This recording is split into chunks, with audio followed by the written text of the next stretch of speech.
ಅಮ್ಮ ನೀವು ನನಗೆ ನನ್ನ ಮಗನ ಮಾತಿನ ಮೇಲೆ ನಂಬಿಕೆ ಇದೆ. ನೀನು ಶಾರ್ವರಿ ಬಗ್ಗೆ ಹೇಳಿದಾಗಲೆಲ್ಲ ನನ್ನ ಕಣ್ಣಲ್ಲಿ ಒಂದು ನೋವಿತ್ತು.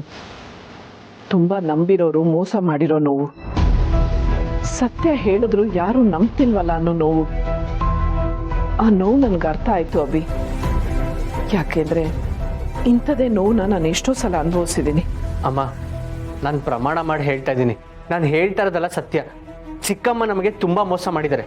ಕಂಪನಿ ವ್ಯವಹಾರಗಳನ್ನು ಅವ್ರಿಗೆ ಕೊಟ್ಟಿದ್ದಕ್ಕೆ ಕೋಟ್ಯಾಂತರ ರೂಪಾಯಿ ಲಾಸ್ ಮಾಡಿದ್ದಾರೆ. ಅಮ್ಮ, ಬರೀ ಕಂಪ್ನಿ ವಿಷಯದಲ್ಲಿ ಅಷ್ಟೇ ಅಲ್ಲ, ಅವ್ರು ಈ ಮನೆ ವಿಷಯದಲ್ಲೂ ಸುಮಾರು ತಪ್ಪುಗಳನ್ನ ಮಾಡಿದ್ದಾರೆ.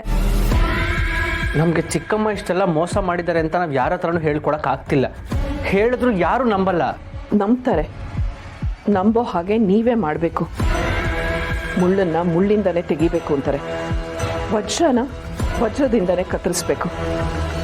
ಶಾರ್ವರಿ ಎಲ್ಲರ ಮನಸ್ಸಲ್ಲೂ ಗಟ್ಟಿಯಾಗಿ ಮೂಡಿಸಿರೋ ನಂಬಿಕೆನ ಅಷ್ಟೇ ಗಟ್ಟಿಯಾಗಿರೋ ಸಾಕ್ಷಿಗಳಿಂದ ನೀವು ಒಡಿಬೇಕು. ಸಾಕ್ಷಿನ ಅಮ್ಮ ಹೇಳ್ತಿರೋದು ನಿಜನೇ ಅಭಿ. ಸಾಕ್ಷಿಗಳಿಲ್ಲದೆ ಶಾರ್ವರಿ ಅತ್ತೆ ಮಾಡಿರೋ ಮೋಸಗಳನ್ನ ನಾವು ಪ್ರೂವ್ ಮಾಡೋಕ್ಕಾಗಲ್ಲ. ಮಾವ ಆಗಲಿ ಭಾವ ಆಗಲಿ ನಾವು ಹೇಳೋ ಮಾತುಗಳನ್ನ ನಮ್ಮದೇ ಇರ್ಬೋದು, ಆದರೆ ಸಾಕ್ಷಿಗಳ ಸಮೇತ ಅತ್ತೆ ಮಾಡಿರೋ ಮೋಸನ ಮುಂದೆ ಇಟ್ಟರೆ ಆಗ ನಂಬಲೇಬೇಕು. ಸತ್ಯ ಉಳಿಬೇಕು ಅಂದರೆ ಸಾಕ್ಷಿ ಅನ್ನೋ ಬುನಾದಿ ಬೇಕೇ ಬೇಕು.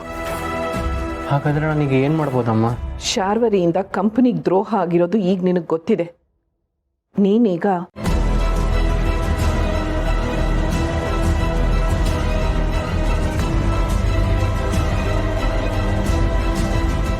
ಅರ್ಥ ಆಯ್ತಲ್ವಾ? ಸರಿ ಅಮ್ಮ, ನಾನು ನಾಳೆನೇ ಕೆಲಸ ಮಾಡ್ತೀನಿ. ಅಭಿ, ಏನೇ ಮಾಡುವಾಗಲೂ ತಾಳ್ಮೆ ಇರಲಿ. ಆತುರ ಆವೇಶ ಈಗ ಉಪಯೋಗಕ್ಕೆ ಬರಲ್ಲ. ನೀವೀಗ ಇದನ್ನೆಲ್ಲ ಮಾಡ್ತಾ ಇರೋದು ಯಾರಿಗೂ ಗೊತ್ತಾಗಬಾರ್ದು. ನಾನು ನಿಮ್ಮ ಜೊತೆ ಇರ್ತೀನಿ.